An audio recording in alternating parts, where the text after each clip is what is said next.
Bismillahirrahmanirrahim. Assalamualaikum warahmatullahi wabarakatuh. Asyhadu an la ilaha illallah, asyhadu anna Muhammadan abduhu wa rasuluhu la nabiyya ba'da. Masih disiarkan dari Jalan Tiban Perumahan Taman Sadi Indah, Blok B nomor 1 Tiban, Batam, Indonesia. 104,3 Sel FM Radio Silaturahim. Alhamdulillahirabbil alamin, ikhwan ahwat Selaudien yang dirahmati Allah Subhanahu wa taala. Ketemu lagi ya bareng Zul dan Kang Bayu Krishna.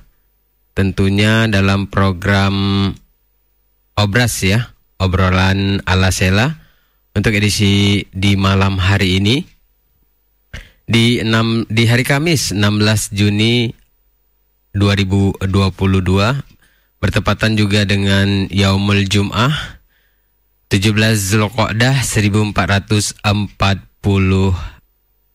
Hijriah. Program Obras, obrolan ala Sela tentunya mengangkat tema-tema yang seputaran Batam maupun di luar Batam. Insya Allah tema kita malam hari ini seputaran Batam ya. Tentang bayi malang, bayi yang dibuang. Insya Allah kita sudah tersambung dengan host kita oleh Kang Bayu Krishna. Sebelumnya kita sapa dulu. Dan nanti juga ada beberapa narasumber ya yang akan menemani kita ya di malam hari ini.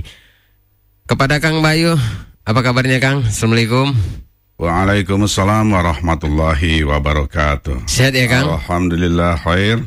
Alhamdulillah khair ya. Ya, sudah beberapa minggu ya setelah saya ada sedikit halangan sakit ya.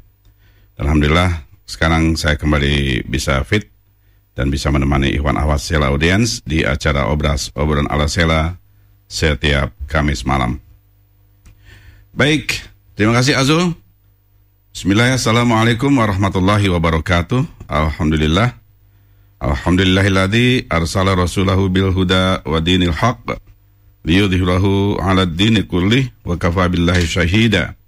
Asyhadu an la ilaha illallah wa asyhadu anna Muhammadar Rasulullah. Allahumma shalli ala sayyidina Muhammadin wa ala alihi wa ashabi ajmain, amma ba'du. Alhamdulillah wa syukurillah, malam hari ini kita kembali bersilaturahim dan bermuasabah di acara obrolan ala Sela 104,3 Sela FM Batam, dan seperti biasa dipandu oleh saya Bayu Krishna dan rekan saya Azul.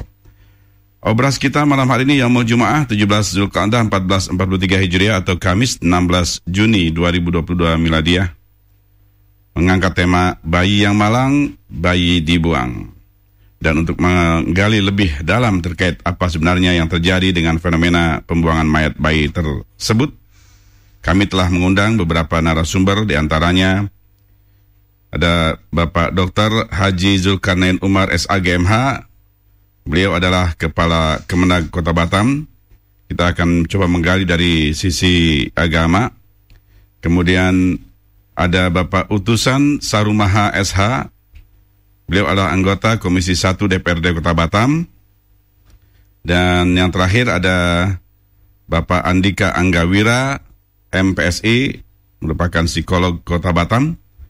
Dan sebenarnya ada satu lagi, Ikhwan Ahwat Audience, narasumber yang kami undang terkait hal ini, yakni dari Polresta Barelang. Ya. Namun pihak Polresta Barelang tidak bersedia dengan alasan kasusnya masih dalam penyelidikan. Ikhwan Ahwat Audience, penemuan mayat bayi menggegerkan warga sekitar Pangkalan Ojek Bengkong PLTD, tepatnya di depan Masjid Darut Taqwa Bengkong pada Jumat 3 Juni 2022 pagi. Hal yang miris adalah saat warga menemukan sepucuk surat yang diduga kuat ditulis oleh orang tua pembuang mayat bayi berjenis kelamin perempuan tersebut. Dalam surat itu ditulis bayi yang diberi nama Ayla itu disebut meninggal dunia karena gagal jantung. Orang tua dari bayi itu terpaksa membuangnya dikarenakan tidak memiliki biaya untuk pengobatan maupun pemakaman. Ia pun meminta kepada pihak pengurus masjid untuk membuat atau membantu memakamkannya.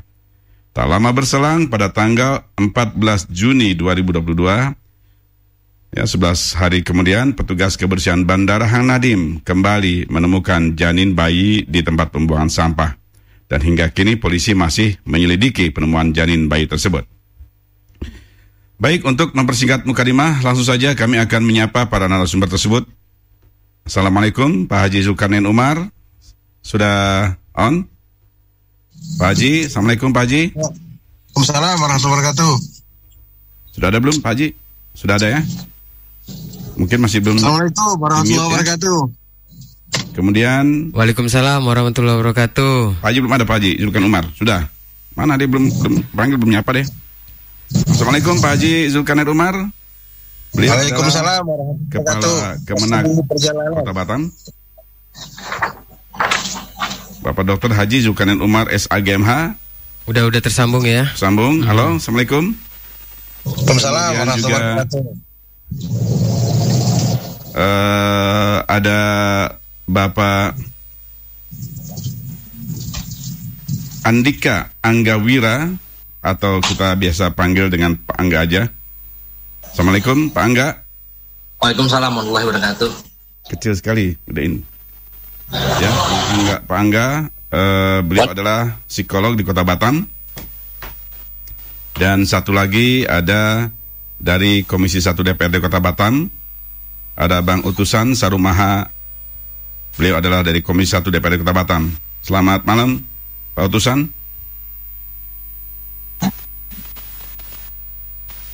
Baik, kita ke ini dulu. Nanti Bang Zul tolong dihubungi ya Pak Utusan Sarumaha ya, melalui WA atau telepon, karena beliau mengatakan bahwa HP-nya bermasalah untuk aplikasi Zoom Meeting, sehingga mungkin akan kita hubungi lewat WA atau telepon. Kita ke Pak Dr. Haji Zulkarnain Umar SAGMH dulu, Kepala Kemenag Kota Batam. Assalamualaikum Pak Haji. Waalaikumsalam warahmatullahi wabarakatuh. Zul. Tolong untuk Pak Bang Fai. Udah full. Bang Fai tolong, kecil suaranya Bang Fai.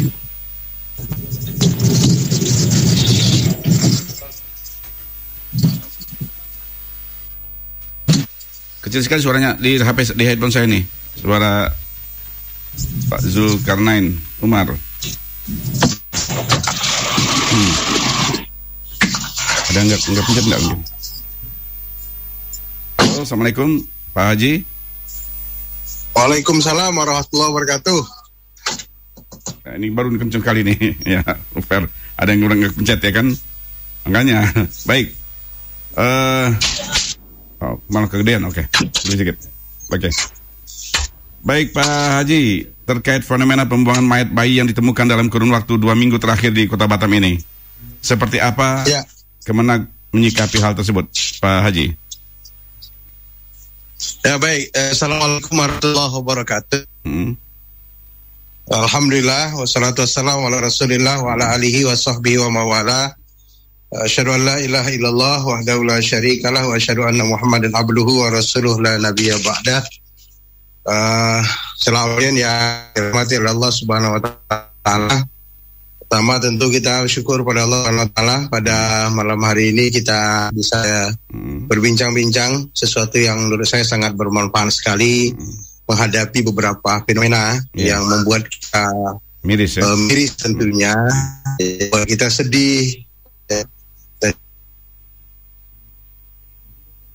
melakukan pencegahan terhadap fenomena tindak kejahatan yang terjadi saat ini. Tentu pertama atas nama Kepala Kantor Kementerian Agama Kota Batam menyayangkan dan sangat menyesalkan kejadian yang seharusnya itu menjadi sebuah kemuliaan bagi kita manusia. Memuliakan antara manusia satu dengan manusia lainnya, dan Allah yang menentukan lahir dan perbuatan kita lah yang kadang-kala salah langkah. Kalau ditanya hukum, tentu kita semua tahu bahwa apa yang dilakukan itu hukumnya haram dan dosa besar. Ya, di dalam Islam tentu dosa besar karena habisi nyawa orang yang tidak berdosa. Karena walaupun disebutkan ini siap untuk besar dan lahir, karena hutan hidup di manusia oleh tangan Allah Subhanahu wa taala, bukan kita manusia. Maka apa yang terjadi Mas Bayu itu buat miris, seharusnya itu tidak terjadi. Karena bagaimana ya Setiap anak lahir itu ada fitrah. Kullu mauludin yuladu ala fit, kata Nabi, setiap anak lahir itu dalam dan suci. Jadi anak tidak berdosa, tetap suci. Tapi orang tuanya lah yang menyebabkan dia seperti itu. Jadi tidak boleh kita memutuskan sesuatu karena dia lahir itu bukan keinginannya. Dan orang yang melakukan itu yang bersalah, bukan janin itu yang bersalah. Itu perlu kita pahami. Jadi kita wajib sebenarnya melindungi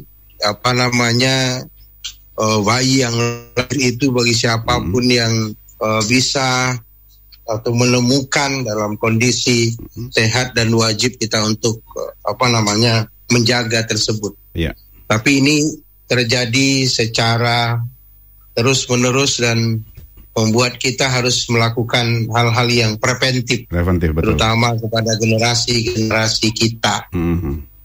Itu yang paling penting, penekanan terhadap pendidikan agama pada generasi kita, agar sejalan agama dalam kehidupannya yang akan membentuk karakternya.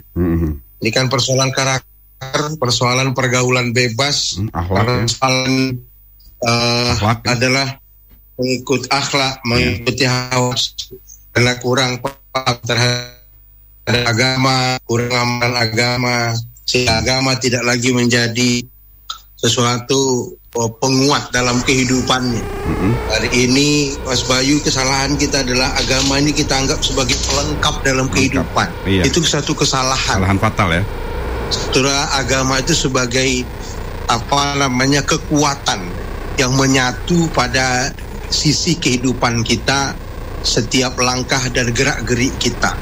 Karena agama itu hanya sekedar pelengkap dalam kehidupan, bukan. Artinya seperti orang dalam Islam sholat umpamanya, selesai sholat sudah begitu saja, tidak. Karena mampu mencegah dia dari perbuatan keji dan mungkar.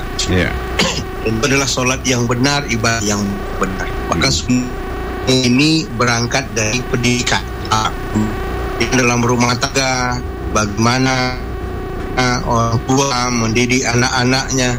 Setelah itu mulai dia besar, bagaimana orang tua mengolahnya, kedua pendidik dekat karakter, dekat kepada agama yang memiliki pesan moral yang begitu tinggi dan membentuk kehidupan manusia. Nah, dari sini kita harus mulai. Jadi kekuatan ini dimulai dengan kekuatan keluarga dalam pengamalan agama rumah tangga. Sehingga anak-anak yang tumbuh dan remaja itu terbimbing dari pendidikan akhlak dan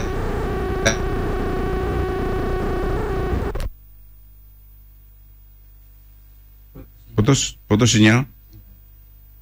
Ya, Pak Haji, sinyal putus. Halo.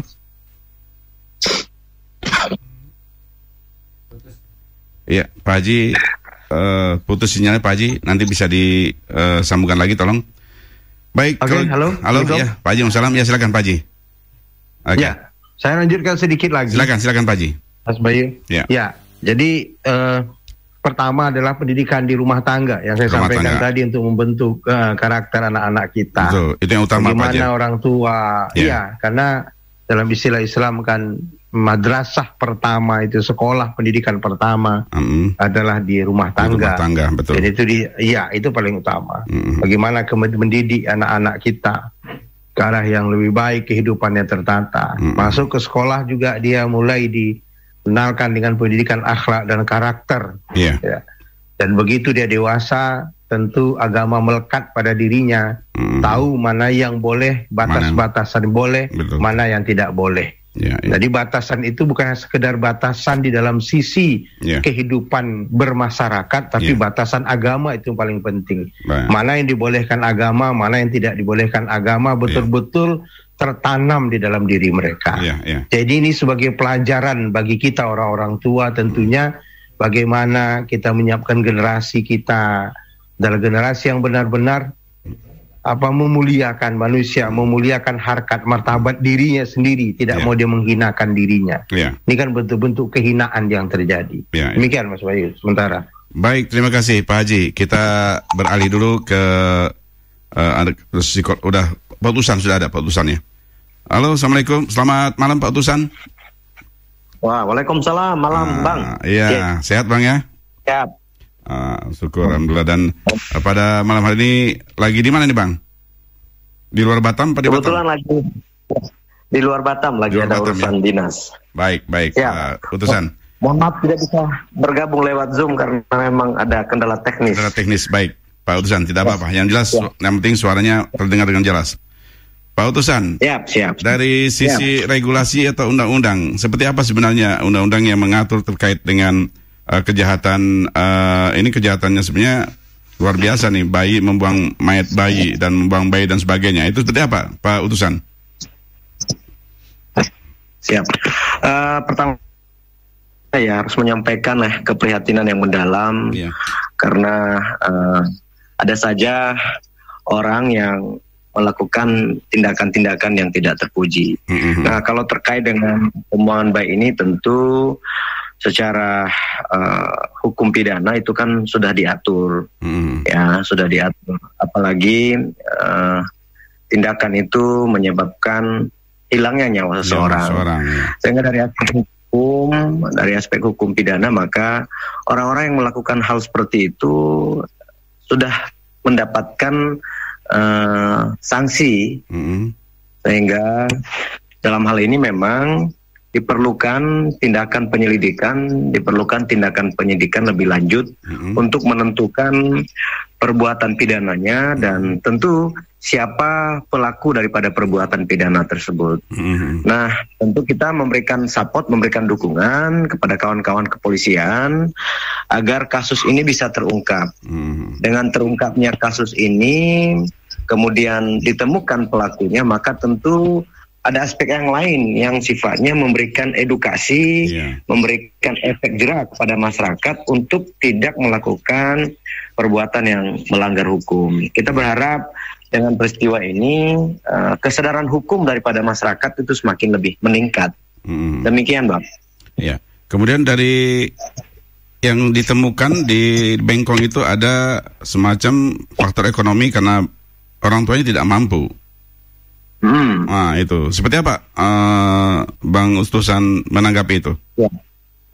Saya kira kalau faktor ekonomi itu tidak bisa menjadi alasan pembenaran atau alasan pemaaf seperti yang diatur dalam hukum pidana kita. Tapi tentu kalau memang kondisinya itu tidak mampu, ya tentu kan bisa disampaikan lah kepada pemerintah. Tentu pemerintah akan membantu sesuai dengan mekanisme yang ada. Kita kan punya dinas sosial yang tentu bisa memberikan perhatian, kemudian punya panti asuhan juga, ya tentu kan bisa disampaikan. Tapi kalau sekarang itu melakukan tindakan yang seperti yang sedang kita bahas ini, saya kira itu tidak bisa dijadikan alasan pemaaf dan pembenar. Saya kira seperti yang saya sampaikan tadi, bahwa selain perkara ini menemukan pelakunya, dalam sisi hukum pidana itu kan ada yang turut serta melakukan, ada yang menyuruh melakukan, ada yang turut membantu dalam peristiwa-peristiwa pidana itu, maka juga itu bisa dihukum bisa diproses secara pidana. Jadi bisa saja ini kan yang buang bayi ini kan bisa saja kehendaknya, bisa saja karena kehendak orang lain, disuruh oleh orang lain. Ada tekanan. Siapa yang membantu? Ya, ada tekanan dan lain sebagainya. Jadi itu nanti kita berharap kawan-kawan kepolisian bisa mengungkap secara jelas dan terang terkait peristiwa ini. Jadi saya kira apa yang disebutkan karena faktor ekonomi dan lain sebagainya itu tidak bisa dijadikan sebagai landasan pemaaf dan pembenar dalam perkara ini. Ya. Betul sekali. Ya, sayangnya kami sebenarnya mengundang juga dari pihak Polresta Barelang, tetapi karena masih dalam penyelidikan atau lidik, jadi beliau masih belum bersedia. Siap. Ya, kita berharap Bang kawan-kawan kepolisian segera menemukan pelakunya. Metode-metode yang bisa mengungkap siapa pelaku daripada perkara itu. Iya, karena belum pernah terjadi dalam kurun waktu 11 hari 2 kasus terjadi pembuangan mayat bayi tersebut, Bang. Iya. Memang saya kira memang ini juga mungkin masukan bagi pemerintah daerah ya, agar barangkali lebih gesit, lebih gencar lagi untuk sosialisasi ya kepada masyarakat untuk tidak melakukan hal-hal yang semacam itu. Iya. Jadi ada ada pembinaan karakter yang dilakukan terus-menerus. Ya. Baik. Ya, Bang. Baik, Pak Utusan, mungkin kita coba beralih dulu ke psikolog. Siap. Oke, Bang. Oke, standby dulu Pak ya. Bang Utusan. Kita ke Pak Angga, Bang Angga, kita panggilnya apa? Kang Angga, Bang Pak Andika. Angga aja ya. Udah, ya Angga aja boleh, udah Angga boleh. Oh, dari daerah Sumatera Barat. Iya, dari daerah Sumatera Barat. Udah Angga boleh lah. Baik, udah Angga. Ini luar biasa. Ini dari sisi menurut pandangan seorang psikolog nih. Sebenarnya fenomena terjadi pembuangan mayat bayi ini apa yang menyebabkan hal itu bisa terjadi, Bang? Kalau aku melihatnya itu dalam dua kasus, aku melihatnya bukan dalam sedikit berbeda ya dengan Pak Zulkarnain dan Pak siapa tadi? Pak Utusan Sarumaha dari DPRD. Bapak yang dari anggota DPR. Aku melihat bahwa ini adalah dua kasus yang berbeda. Kenapa aku bilang kenapa saya bilang dua kasus yang berbeda? Satu adalah bayi janin yang sengaja dibuang. Yang kedua adalah bayi yang meninggal dan itu diletakkan di pangkalan ojek. Jadi artinya ini dua kasus yang berbeda dan mungkin kalau untuk kasus pertama jelas ini ada kemungkinan ada indikasi ini adalah bayi dari hasil kehamilan tidak diinginkan. Ini kan menjadi tugas dari kepolisian untuk mengungkapkan kebenarannya, benar atau tidaknya gitu loh. Nah, kalau berdasarkan kasus-kasus yang pernah terjadi dalam kasus kehamilan tidak diinginkan, biasanya ini dilakukan oleh saya tidak mau menggiring opini, tapi ini berdasarkan pengalaman saya dalam menangani kasus-kasus dalam menangani kasus kehamilan tidak diinginkan. Ini banyak dilakukan oleh remaja oleh remaja yang mulai dari puber sampai ke mahasiswa. Jadi mulai dari SMP sampai ke mahasiswa seperti yang disebut juga dengan seks bebas, karena kalau sekarang ini suka tidak suka, mau tidak mau kita akui bahwa keperawanan itu bukan suatu hal yang istimewa lagi, harus dijaga lagi gitu. Betul. Begitu derasnya teknologi pada saat ini sehingga membuat pergeseran mindset, dan ini memang sangat memprihatinkan. Sangat-sangat memprihatinkan bahwa keperawanan itu bukan suatu hal yang harus dijaga. Betul. Ini betul-betul sangat memprihatinkan. Ditambah lagi secara teori remaja, mulai dari remaja awal sampai nanti remaja akhir, sampai dia menjadi dewasa awal, itu masuk di dalam tahapan yang kalau bahasa awamnya itu tahapan pancaroba. Selalu ingin mencoba, selalu ingin tahu. Proses mencari jati diri. Dan juga pada waktu dan dia juga bingung dengan perubahan pada fisiknya, apalagi khususnya yang wanita gitu kan. Nah, makanya di sini perlu kebijakan orang tua, perlu orang tua yang bijak dalam menerangkan masalah seks. Betul.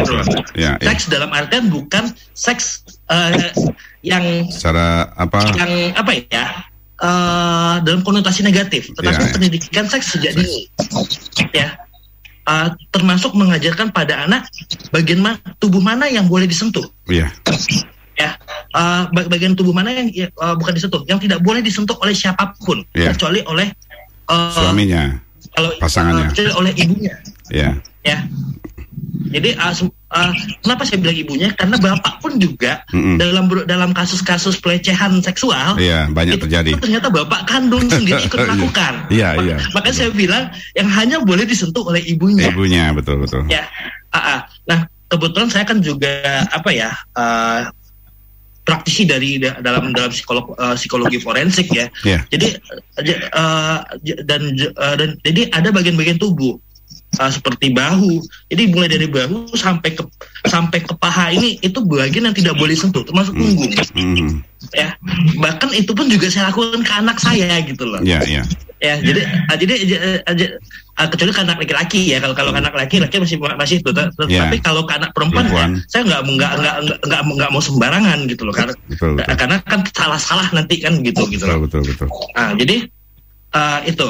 Nah, akibatnya kurang pendidikan seks ya. Akhirnya mencari tahu lewat teknologi yang nauzubillah min zalik. Kita tahu sendiri kebebasan informasi itu seperti apa. Mudahnya situs-situs porno untuk diakses. Ya.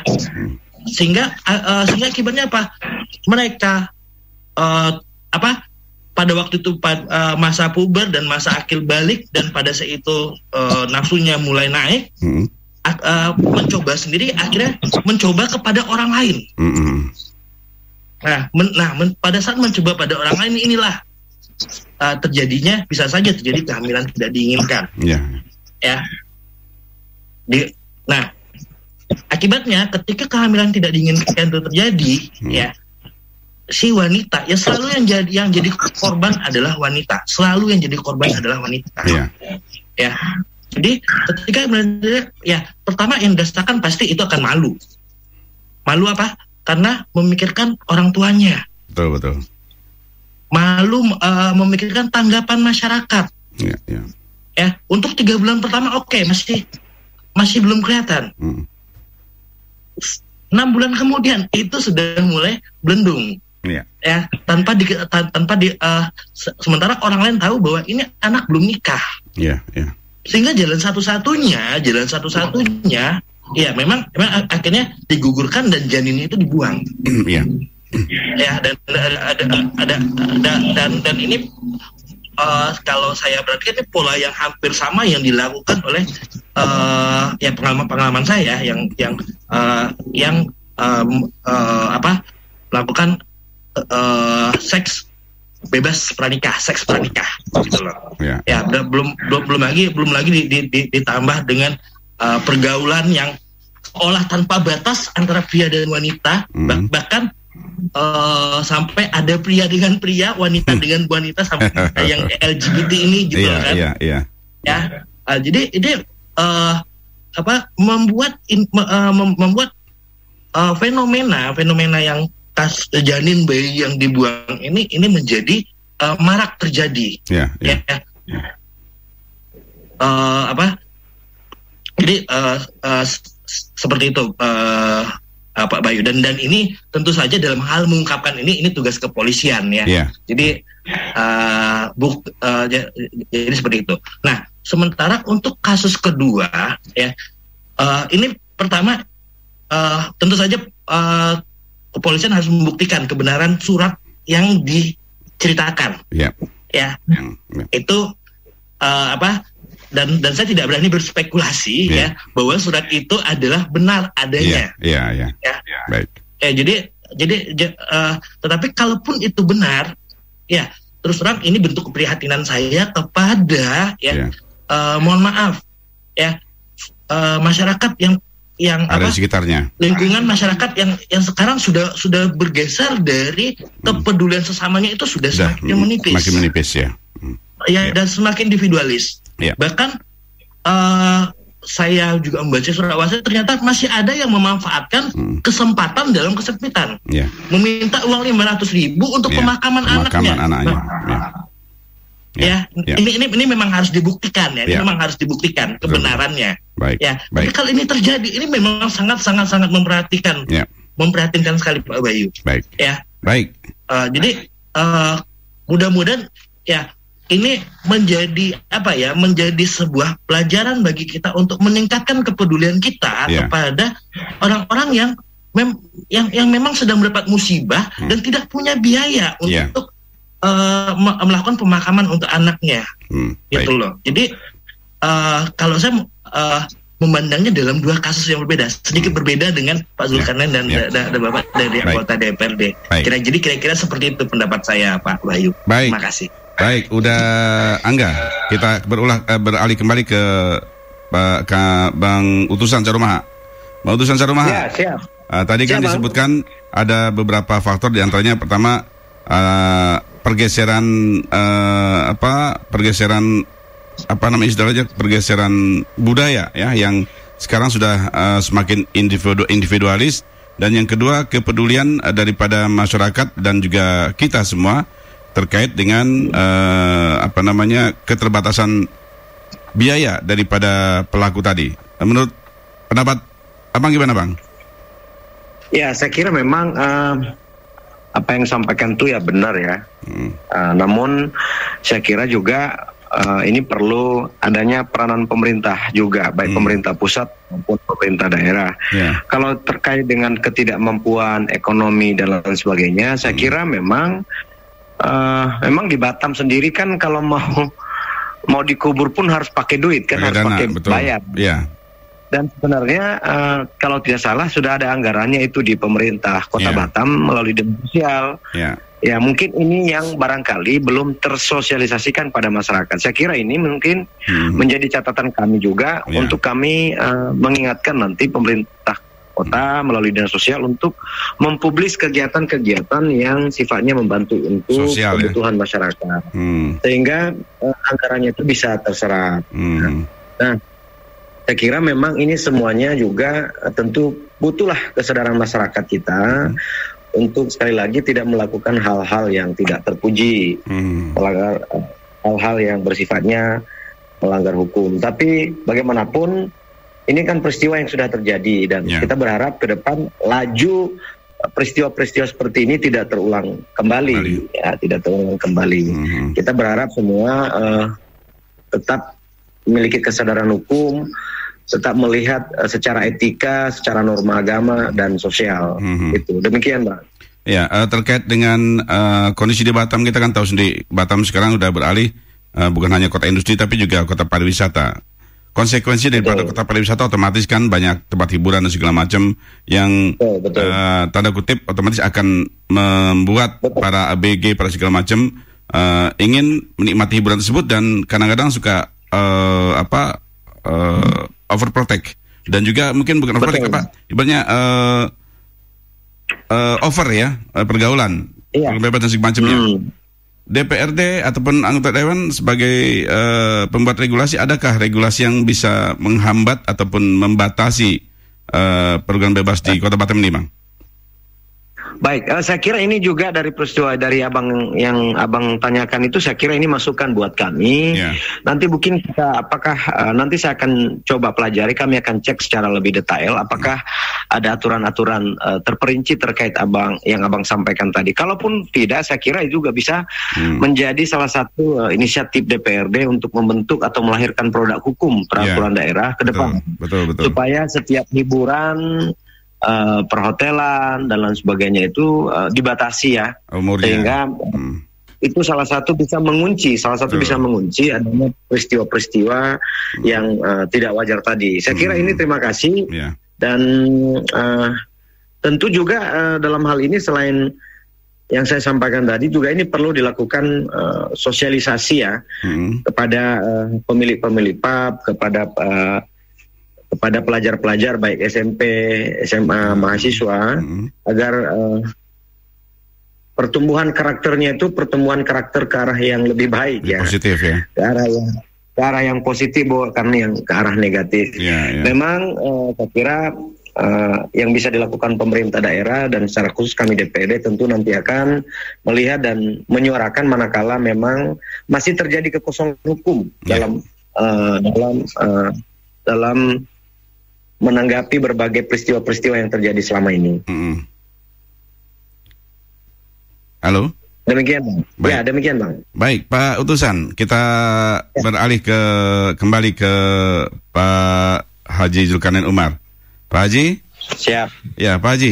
Ya, kita tahu sendiri kan seperti yang disampaikan tadi bahwa Kota Batam ini sekarang betul-betul menjadi kota yang diincar oleh berbagai kalangan di luar Batam ya, sehingga sekarang sudah mulai padat, dan terutama dalam bidang budaya juga pariwisata sekarang sudah mulai berkembang setelah 2 tahun lebih ini mandek ya, dan otomatis ini akan berdampak pada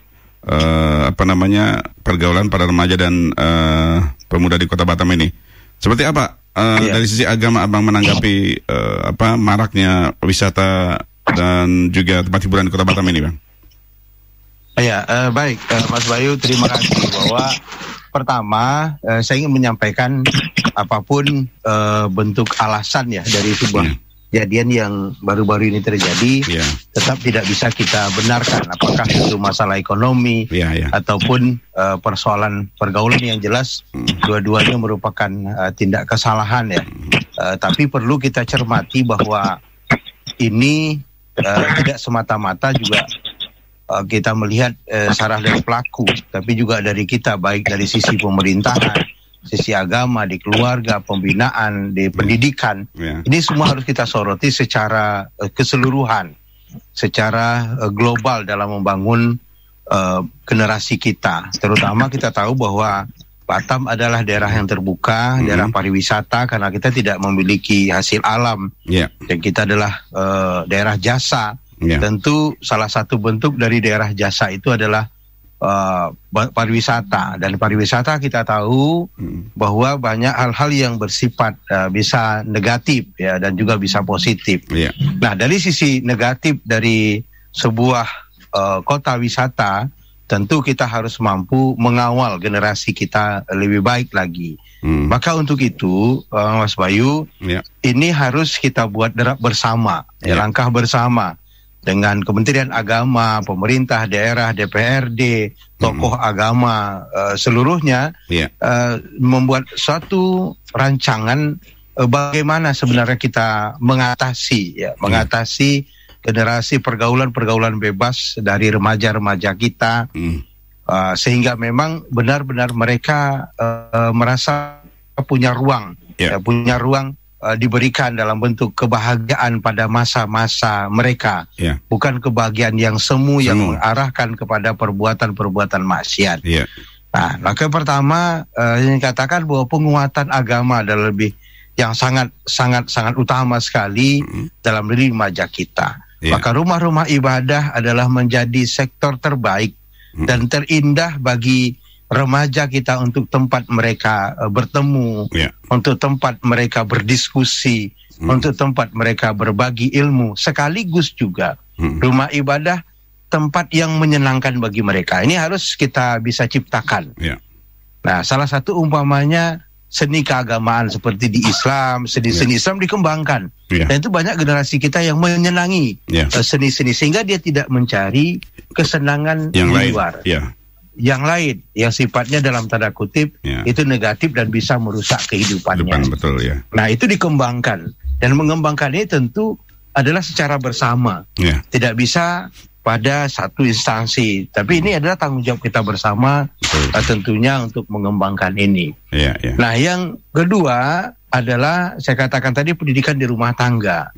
Itu nah, paling ini penting, kita Pak. juga, itu paling penting, karena kita hari juga dipertontonkan rumah tangga yang yang banyak broken. Ini kan kadang-kadang berangkat bukan persoalan ekonomi, tapi persoalan kebahagiaan, ketenangan, kenyamanan yang tidak dia dapatkan di rumah tangganya. Betul. Sehingga dia mencari kesenangan di luar. Dia pulang ke rumah, dia lihat orang tuanya berantem.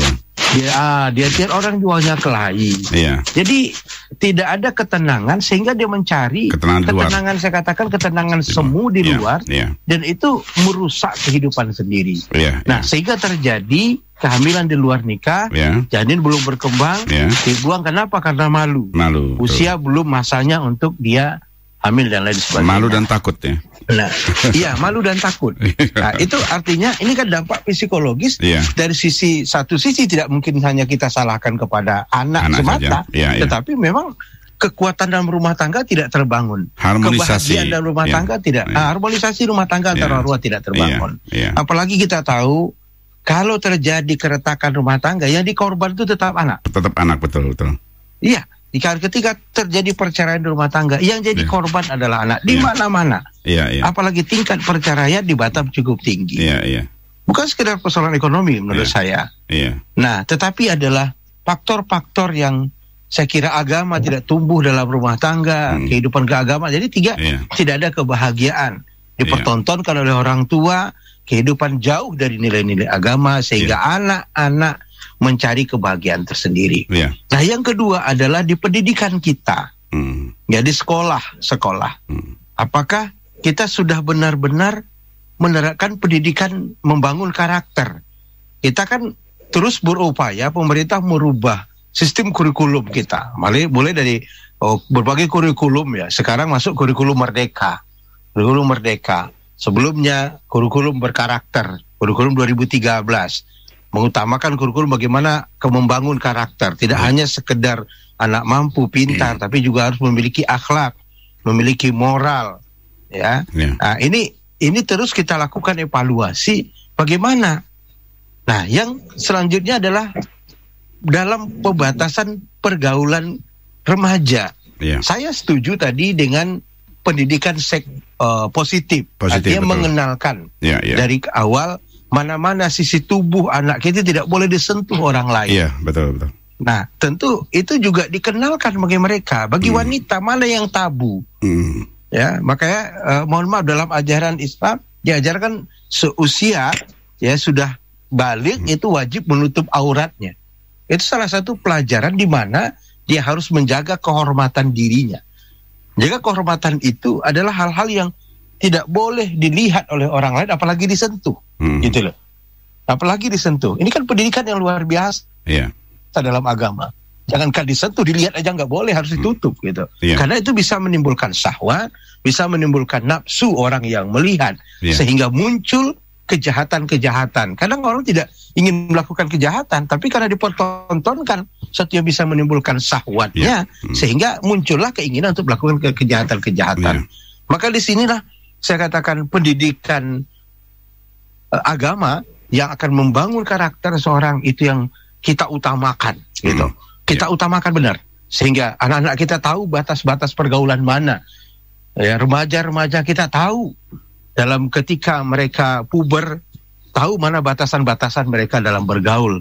Dan kita juga harus mengajarkan, ketika kamu bergaul dengan lawan jenis, ini yang nggak boleh ya dipertontonkan, ini tidak boleh disentuh. Saya setuju itu, karena agama juga mengajarkan seperti itu.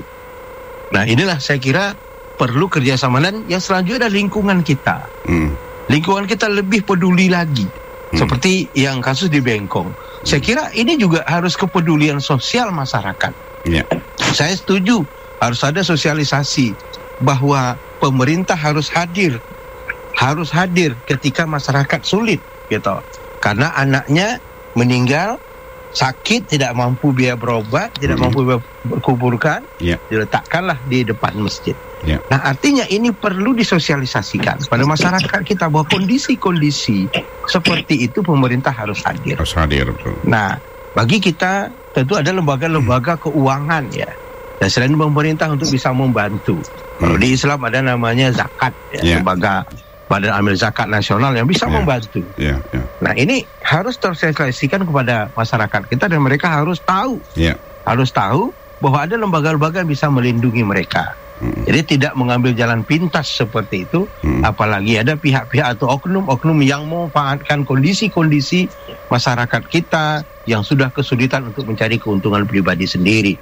Maka oleh karena itu hal-hal yang memang saya sampaikan dari awal, baik pendidikan rumah tangga, di pendidikan di sekolah, di lingkungan keluarga kita, membangun kepedulian sosial, itu harus kita betul-betul bangun bersama.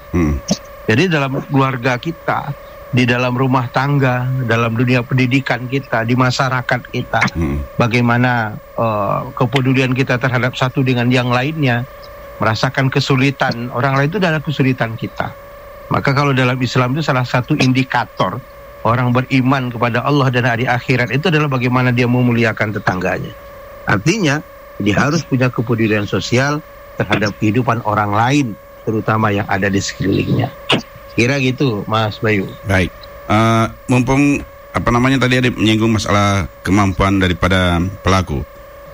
Sebenarnya dalam hukum Islam apa solusi kalau jika kita tidak mampu untuk membayar biaya pemakaman? Adakah solusi dari hukum Islam atau dari masyarakat sekitar, Pak Haji? Ya, jadi menyelenggarakan jenazah itu dalam Islam fardu kifayah. Fardu kifayah, ya, betul. Ya, fardu kifayah itu adalah kewajiban semua orang. Ya. Orang banyak. Jadi kalau orang tidak mampu, itu masyarakat sekelilingnya kalau tidak mau melaksanakan, semuanya sekampung itu berdosa. Berdosa, nah itu yang saya maksudkan. Semua kampung itu berdosa. Iya. Jadi disebut dengan fardu kifayah. Jadi mulai orang meninggal itu untuk memandikan, menyolatkan, sampai dia mengkubumikan itu fardu kifayah. Bagi orang yang meninggal nggak perlu, agama tidak tahu dia punya duit atau enggak. Iya. Ya, tapi orang banyak itu wajib hukumnya untuk menyelenggarakan fardu kifayah. Kalau tidak, maka satu kampung itu berdosa. Naudzubillah. Berdosa satu kampung. Maka oleh karena itu, maka kita kan ada istilah babul khairat. Ya kan gitu. Babul khairat itu gunanya adalah untuk membantu orang susah. Susah, betul. Tapi ini tidak pernah, artinya harus tersosialisasikan kepada masyarakat kita. Gitu, bahwa ada tabungan bagi orang yang tidak mampu untuk menyelenggarakan jenazah. Kan kita boleh menyelenggarakan jenazah pakai ambulan, itu semua pakai biaya. Semua pakai biaya. Bagi ada orang yang tidak mampu, ini wajib ada membiayai. Gitu. Baik. Gitu maksudnya. Baik, terima kasih Pak Haji. Kita kembali ke udah Angga. Udah Angga. Mungkin sebelum kita akhiri, mungkin ada hal yang ingin disampaikan udah Angga terkait dengan 2 kasus pembuangan mayat bayi di Kota Batam ini. Udah Angga. Ya. Jadi yang mau saya sampaikan dari 2 kasus ini ada poin-poinnya, poin-poin yang bisa kita jadikan pelajaran. Poin pertama, untuk bahwa pentingnya pendidikan seks secara positif, pendidikan seks ke arah positif, termasuk apa saja bagian tubuh yang tidak boleh disentuh, itu tuh perlu mulai dari keluarga dulu, Artinya di sini butuh ayah dan ibu untuk memberikan penjelasan mengenai kalau bahasa saya itu organ reproduksi. Betul. Alat reproduksi yang ada di dalam tubuhnya, termasuk bagian tubuh mana yang tidak boleh disentuh. Kemudian yang kedua, kita bersama perlu memikirkan bagaimana caranya kalau tidak bisa memberantas, mengurangi yang namanya seks pranikah. Ini menjadi PR kita bersama. Jangan sampai dan mengembalikan paradigma bahwa perawan itu bukan suatu hal yang penting lagi. Kita kembalikan ke awal lagi bahwa penting bagi wanita itu mempertahankan keperawanannya sampai dia menikah. Betul. Dan tentu saja ini bukan hanya tugas dari pemerintah, ini juga tugas kita bersama. Baik dari orang tua, sekolah, lingkungan masyarakat, RT dan RW, termasuk dari para pemuka agama, cendekiawan, Ini menjadi PR kita bersama. Bagaimana kita bisa mengurangi angka seks pranikah ini? Sehingga diharapkan kejadian-kejadian seperti pembuangan bayi yang diindikasikan karena kehamilan yang tidak diinginkan ini bisa dikurangi. Nah, itu poin yang mau saya sampaikan untuk kasus yang pembuangan janin di bandara. Kemudian untuk kasus yang peletakan bayi di pangkalan ojek,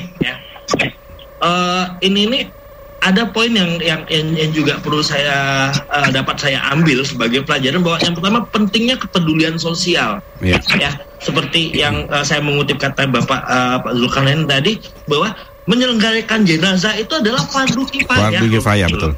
Iya. Jadi artinya kalau tidak menyelenggarakan jenazah itu satu kampung berdosa. Gitu. Artinya di sini kita perlu dalam masyarakat meningkatkan kepedulian sosial kita, kepedulian kepada tetangga kita yang mengalami musibah. Dan jangan sampai setega itu, kalau berisi sesuatu benar setega itu mengambil kesempatan dalam kesempitan. Saya tidak menafikan bahwa menyelenggarakan jenazah pun butuh biaya. Tapi kan kita sebagai anggota masyarakat, kalau saya sih ngomong gampangnya kan bisa iuran. Tetangga kan bisa iuran. Gitu loh. kalau seandainya memang ada kepedulian. Ya. Nah, tapi yang kedua, perlunya kita memikirkan bagaimana mengurangi angka pengangguran sehingga hal kejadian ini tidak terjadi lagi. Ya. Apalagi kan dia sudah tidak bekerja, artinya dia sekarang posisinya nganggur. Anak meninggal, duit nggak ada. Baik. Gitu loh. Baik. Ya, jadi ini PR kita bersama. Kita bersama bagaimana untuk mengurangi angka pengangguran. Ya.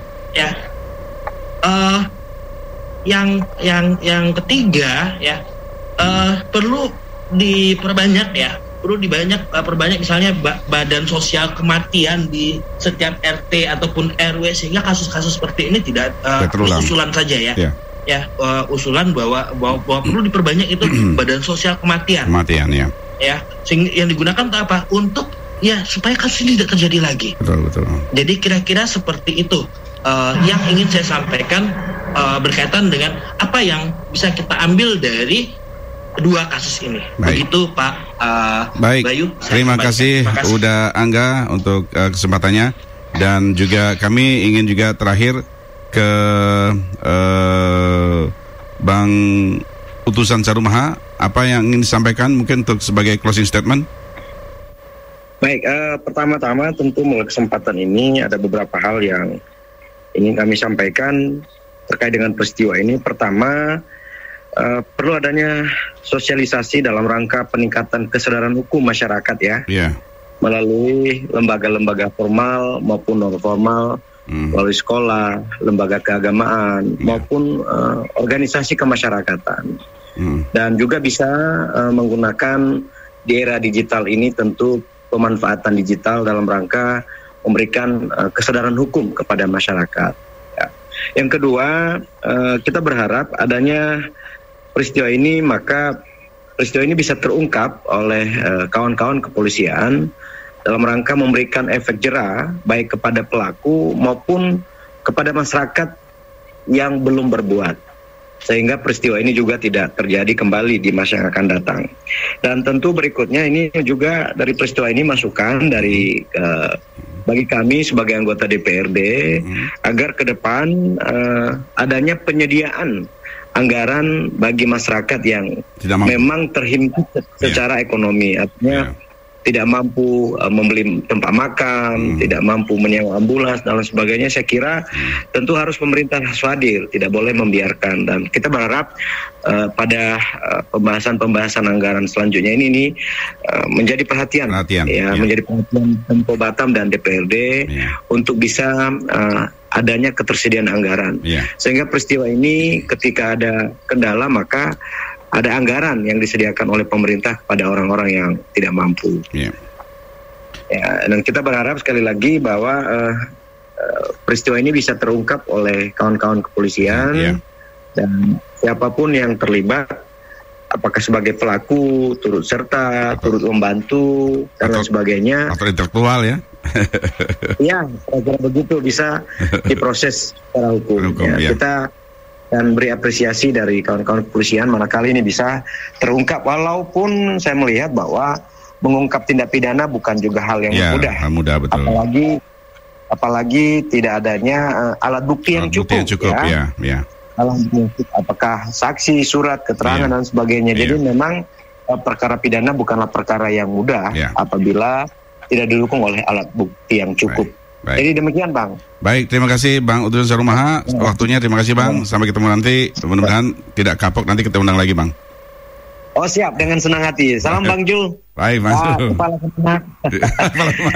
Baik. Terima kasih Bang. Terima kasih. Ya, terakhir untuk Pak Haji mungkin konklusinya Pak Haji. Halo Pak Haji juga silakan. Iya. Terima kasih.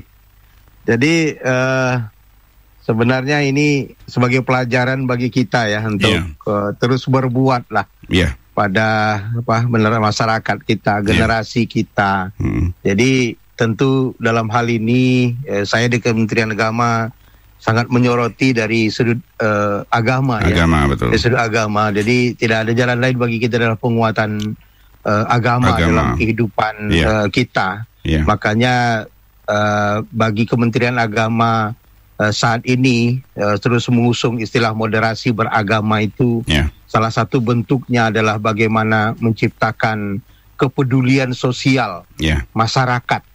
Ketika orang susah itu tidak pernah dia menanya di agama apa, kalau mau kita bantu bantu saja. Kan gitu ya. Itulah namanya moderasi. Itulah namanya kita mewujudkan rasa kasih sayang kepada sesama. Kepada sesama. Jadi tidak pernah kita bedakan di agama apapun lah. Ayo kita bantu. Kita satu bangsa, satu negara, rukun, kita hidup bertangga, saling merasa memiliki antara satu dengan yang lain, sehingga jiwa kita untuk sering membantu itu tumbuh. Jadi harus kita kembangkan di masyarakat kita, Mas Bayu. Selain dari itu juga penguatan pendidikan dalam rumah tangga, antara orang tua, gimana sebenarnya membangun rumah tangga yang melahirkan generasi-generasi masa akan datang bisa kita banggakan. Itu memang harus kita terus sampaikan. Terutama pasangan-pasangan muda, yang tidak terlewat juga pasangan-pasangan tua, yang memang kadangkala inilah salah satu penyebab dari generasi kita mencari kesenangan di luar karena terjadinya keretakan rumah tangga. Untuk itu sama-samalah kita dari seluruh stakeholder bahu-membahu agar hal-hal seperti ini tidak terjadi lagi, Mas Bayu. Terima kasih. Saya kira itu. Assalamualaikum warahmatullahi wabarakatuh. Selamat malam dan salam sejahtera untuk kita. Baik, terima kasih Pak Haji Zulkarnain Umar, SAG MH, Kepala Kemenak Kota Batam. Terima kasih Bapak Utusan Sarumaha SH, Anggota Komisi 1 DPRD Kota Batam. Dan Uda Andika Anggawira, MPSI, Psikolog Kota Batam. Terima kasih sekali lagi dan apresiasi yang setinggi-tingginya atas kesediaannya menjadi narasumber di acara Obras, obrolan ala sela untuk malam hari ini dengan tema bayi yang malang, bayi yang dibuang. Semoga Allah SWT, Tuhan Yang Maha Kuasa, memberikan berkah yang banyak, kesehatan, dan dilancarkan segala urusan Bapak bertiga. Amin, ya Rabbal Alamin. Baik, Ikhwan Awasil Audiens, tidak ada yang lebih baik dari hubungan yang harmonis bersama keluarga. Keluarga adalah segalanya yang Anda miliki dalam keadaan suka maupun duka. Keluarga adalah pondasi untuk membangun diri Anda sampai Anda menjadi seperti sekarang ini. Sebegitu pentingnya keluarga hingga Anda tidak akan mampu untuk kehilangan mereka, seperti dilansir oleh American Kini. Berikut alasan keluarga sangat penting bagi hidup Anda. Keluarga memberi kasih sayang. Anda tidak akan pernah kehabisan kasih sayang dalam keluarga. Anda mendapatkan rasa kasih sayang yang sebanyak-banyaknya dari keluarga. Tidak ada yang lebih menyayangi Anda seperti orang tua dan saudara yang menyayangi Anda. Mereka akan memberikan kasih sayangnya kepada Anda dengan cara mereka sendiri. Anda tidak perlu membanding-bandingkan dengan keluarga lain. Keluarga memberi dukungan. Keluarga adalah tempat Anda memperoleh dukungan penuh, baik itu dalam hal pendidikan, karir, hobi, dan jodoh. Keluarga pasti menginginkan yang terbaik bagi Anda. Orang tua Anda khususnya tidak akan membiarkan Anda kecewa terlalu lama saat Anda mengalami kegagalan. Mereka akan bersusah payah untuk membangkitkan semangat Anda lagi. Memberi dukungan kepada Anda untuk menjadi orang yang lebih baik dan lebih giat. Dan Anda bisa mendapatkan banyak inspirasi yang datang keluarga Anda. Inspirasi itu bisa datang dari kisah orang tua Anda, bisa juga dari cerita paman atau sepupu Anda. Anda juga bisa terinspirasi dari adat istiadat dan kebiasaan keluarga secara turun-temurun, dan Anda tidak perlu jauh-jauh mencari inspirasi karena keluarga adalah inspirasi Anda. Nah, mungkin itulah pentingnya menjalin keharmonisan rumah tangga agar anak-anak kita tidak terjerumus dalam pergaulan bebas, tidak mencari kebebasan atau mencari ketenangan di luar keluarga yang sebenarnya sejatinya adalah semu belaka. Maka untuk itu kami ucapkan banyak terima kasih sekali lagi untuk para narasumber dan untuk Anda semua yang telah mengikuti acara ini. Semoga dua kasus yang kami sampaikan tadi ini adalah kasus terakhir dan tidak akan terjadi di Kota Batam. Kota Batam menjadi kota yang madani, kota yang sejahtera, kota yang aman, damai, tentram, dan masyarakatnya teratur, tertib, mengikuti aturan yang ada dan hindari pergaulan bebas. Demikian akhirul kalam, saya Bayu Kusna pamit. Saya Azul Kipli pamit. Kita akhiri saja dengan doa kafaratul majelis. Subhanakallahumma wa bihamdika asyhadu an la ilaha illa anta astaghfiruka wa atubu ilaik. Wa'afu minkum.